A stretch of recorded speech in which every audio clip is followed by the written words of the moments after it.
Well, I've been an ESL mom for about 3 years already. I've been an ESL mom for 3 years. Also, I have been an ESL mom for like 10 years. So I've been an ESL mom for almost. Yes, how was it? How did you go about working after delivery? I just well, after I gave birth, I rest for like 3 months, and then it. 3 months.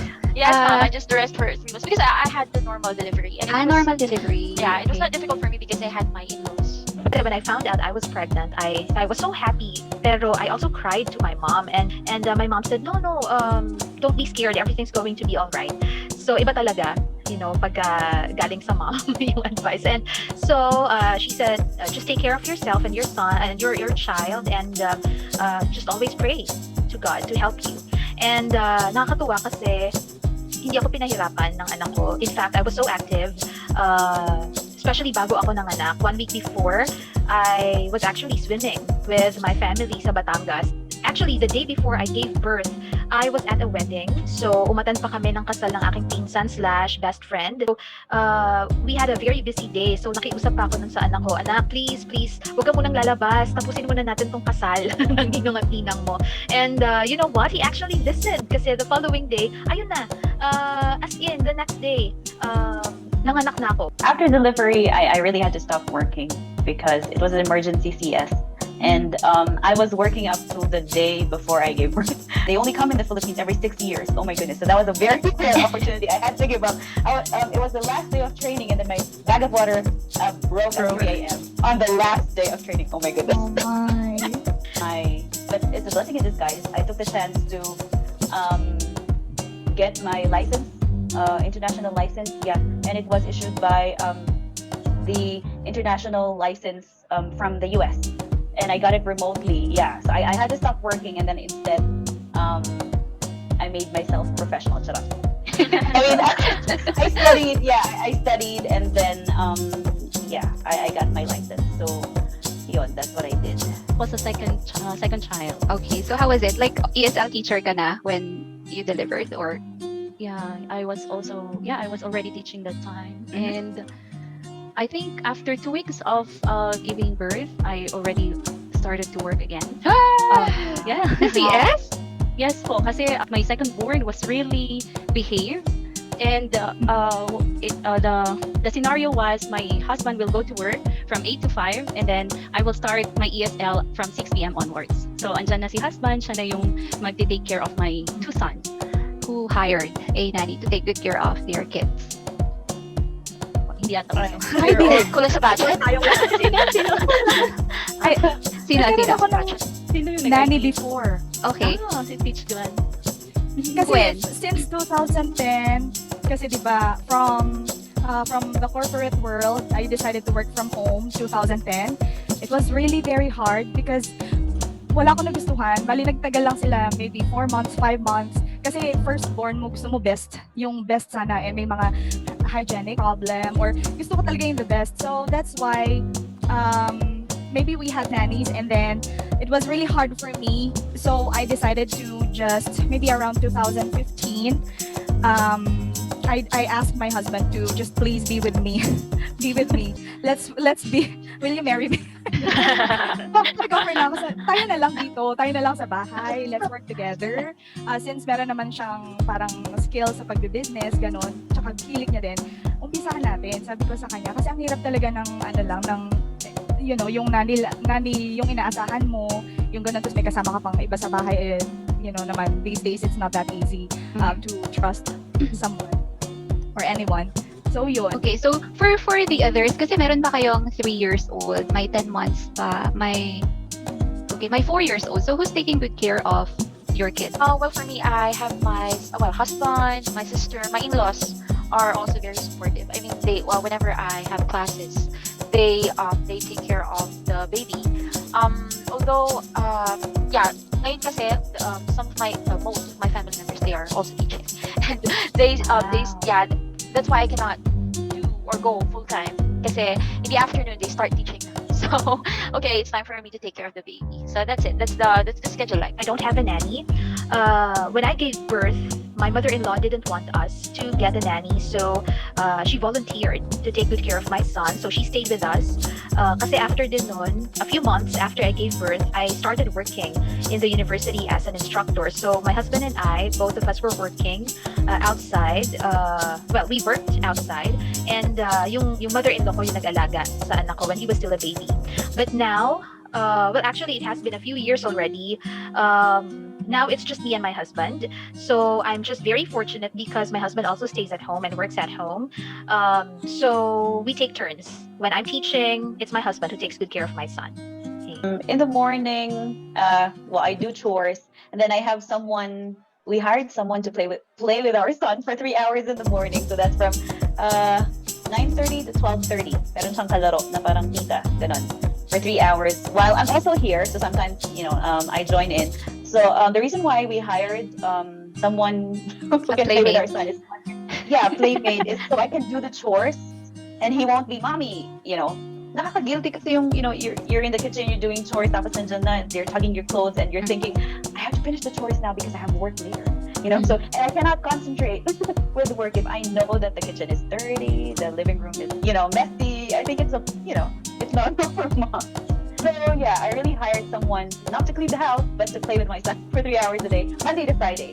And then before 1 o'clock, after lunch, I feed him lunch. Tapos binababa ko siya sa my parents-in-law.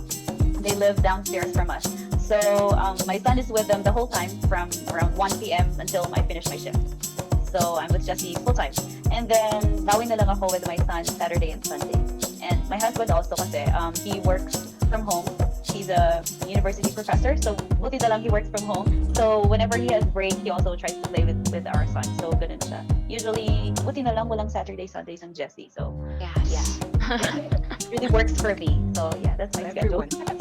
Yes, for me too. I allot my time during the day morning time to my children and house chores. And then sa afternoon now from 1 p.m. till 10 p.m. actually I work already. But I'm still lucky kasi hindi sila natutulog ng maaga. So before they sleep, I can say good night. And natutunan ko kasi sa isang lugar yung from Monday to Friday, okay, you concentrate on your work. But that on the weekend, that is the time for God and for the family. So the whole time talaga ng weekend is for them only. Set aside other things. Guilty naman ako. Ay, sorry. It's okay. Artista Go lang ka ako. pa. Parang ako lang. Hindi ko na din alam. Kasi Diyos ko, Lord. I manage my time because what's in my mind is to, provide for my family, of course, together with my husband as well. And I think what's important for us, it's also a good thing that my kids knew it from the start, that I will work together with your dad for our family, to provide for our family. Of course, not for the rest of our lives. I told them that just for now, you have to cooperate with us, help your dad with his business. And I'm so lucky that my kids are also doing the same thing, so I can manage my time.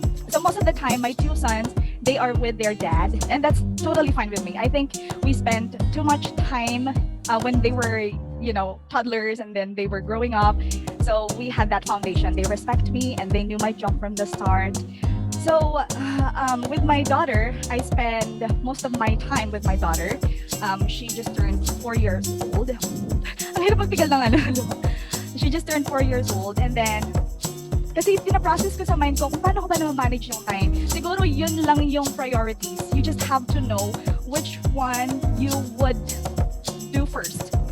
Like for me, it's not about the money naman, but then financial support, I want that to be cleared.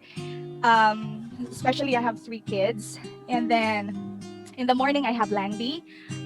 These days I don't wake up early, so it's really a good thing that Langdi has a very flexible schedule. And then Jessi English as well in the afternoon. Nighttime from 5 p.m. onwards, I'm with Bunny English. Saturday, Sunday I work. And then, but I choose my day off. I choose my day off if I feel like I don't want to work. this Saturday, and then we need to also go out on that day. I block that schedule. It's also a good thing that the other company is also very considerate when it comes to my schedule, because it's really not that easy, but we just go with the flow. It's just a good thing that we have a good support system at home. You have to make your mind clear na ito yung gusto mo, ito yung gusto ko, gagawin ko to, not for the sake of just myself, but with the rest of the family, for my family. And yun talaga yung goal. That's why I can do it. And you're right, guys, the time is really, hindi ko talaga alam paano na-manage yung time, pero everyday, yun lang talaga. Nasanay na siguro. Oo, yun lang. Nagiging superwoman ka, no? Pag mother ka talaga. Yes. Instinct, mother's instinct. So, I'm a mom, I'm a wife, I'm a teacher tutor. My husband and I have some small businesses, and I actually work for several different companies. So, how do I juggle? I think this is about time management. So, first and foremost, you have to dedicate your time, and plot your schedule. Ilang oras ba yung kaya mong ibigay sa trabaho? Ilang oras ba yung gusto mo na nagtatrabaho ka? Kasi doon magsisimula yon, and then you have to prioritize. Anong pinaka-importante? Syempre, as a mom, pinaka-importante yung family. So, kailan ba to? Kailan ka ba yung talagang, when are you needed, by your family? Although the answer is always. Again, yung balance, yun yung kailangan nating makuha. So, dahil ang husband ko ay kasama ko, then, we both have a work from home setup, then, medyo madali.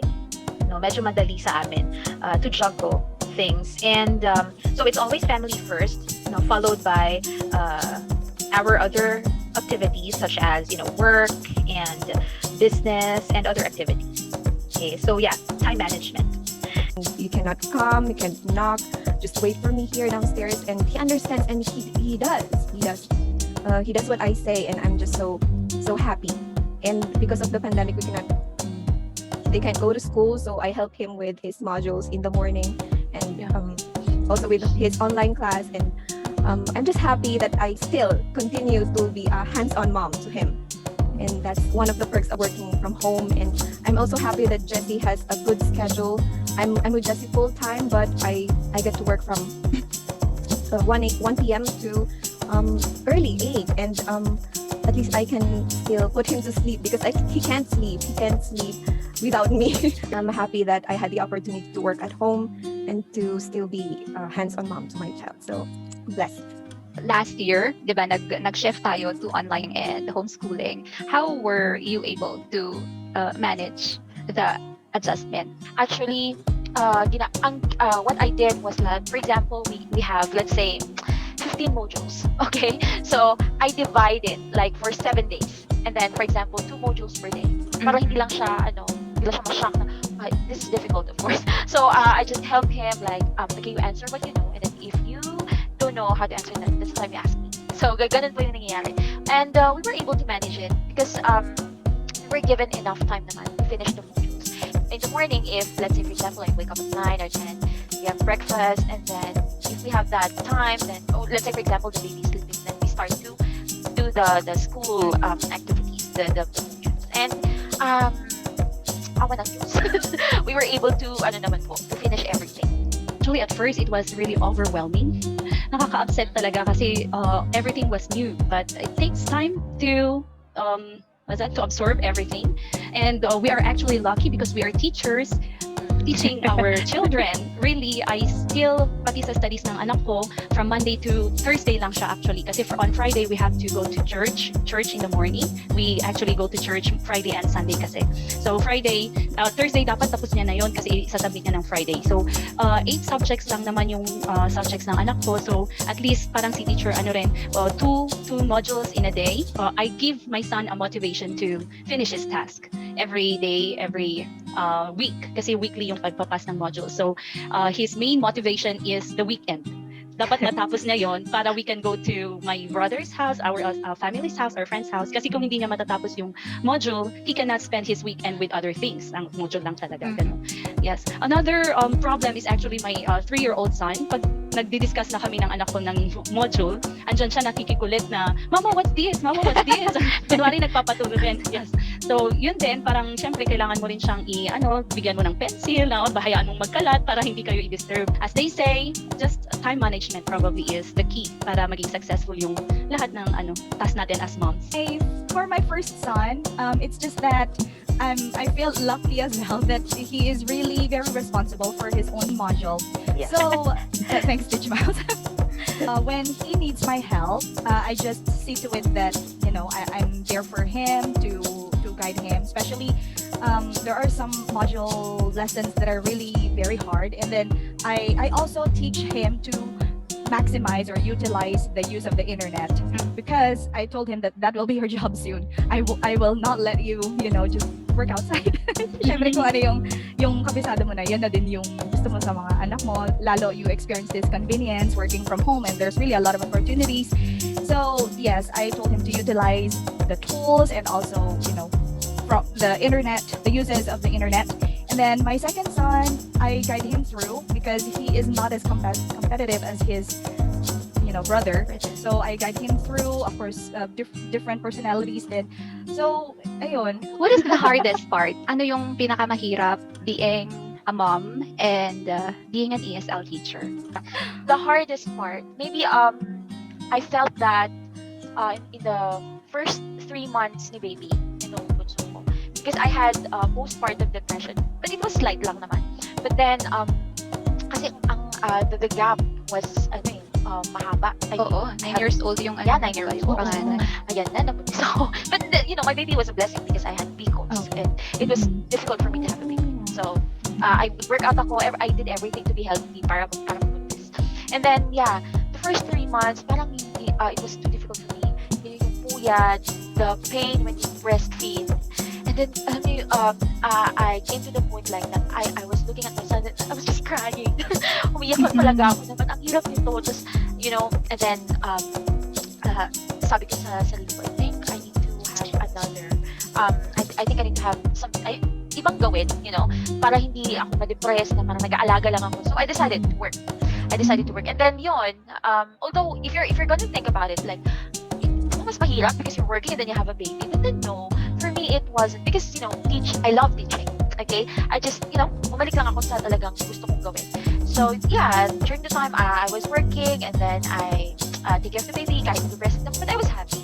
Yun lang siguro. It was difficult for me the first 3 months kasi I had that postpartum depression is really it's not a joke. It's like dumating pa sa point na he was crying and I was just like staring. Buti na lang talaga andun yung husband ko, andun yung partner ko na, okay, sige, magpahinga ka, ako na muna. Parang ganon. So I think that's it. But now, I think everything is working well. Kahit na may pandemic, kahit lockdown, kahit ECQ and everything. But, I'm still thankful because working from home, you get to spend more time with the family. Especially me. I have the baby. Babies are so cute. Kahit lang kukulit nila, ayaw nila magpatulog. But then, happy meal. I think that's it. Yes, I think the most difficult part is the part where they don't understand what you're doing yet.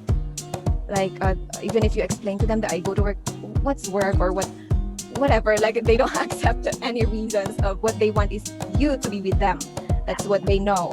But now that he's a little bit older, when you explain things to him and he thinks that it's reasonable, he will accept it and understand and cooperate. And I think that's it. For me, I think it's because once you become a mom, you will love children. And for me, the hardest part of it, being an ESL mom, is you put yourself as the mother of your students, like kahit hindi. And you feel hurt also once you feel hurt when they misbehave during your class. And you also feel guilty to your children. They have the same mistakes But yung anak mo napapagalitan mo, pero yung student mo, you should not. You should, as long as you can, dapat hindi po talaga pinapagalitan pag natotolerate pa yung mga little mistakes nila. Pero pag mga anak natin, it's very easy for us to magalit. So it's like something na very nagiging unfair. Yes, yeah, exactly. Yeah. Nagiging unfair tayo. This is easy for me to answer. The hardest part is finding that balance. The balance between doing your mom duties and working also.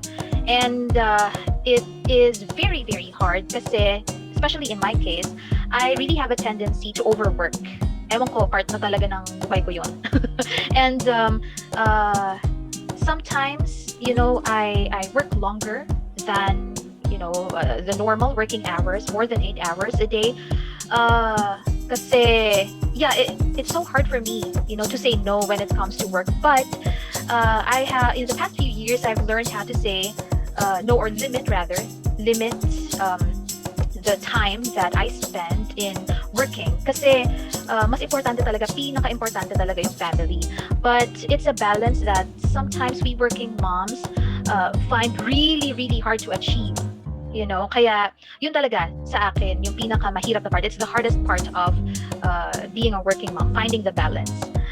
Yun yung pinakamahirap. Paintindi mo sa kanila na you need to work and you need to financially support them, and it's not forever. I always tell them, this is not forever. Mom is working as, hanggat bata pa si mom, and then after maybe 3 years, 4 years, ma-achieve na ni mom yung lahat ng gusto niya for us.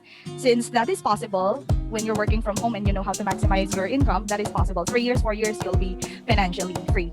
So, ayun, sabi ko sa kanila, it's not forever. So, yun lang. Yun yung hardest part, to make your kids understand what you're doing for them. Kristen, I agree with everything that was mentioned. One more thing, after giving birth, because when I was pregnant, I was still training. I was a preschool trainer.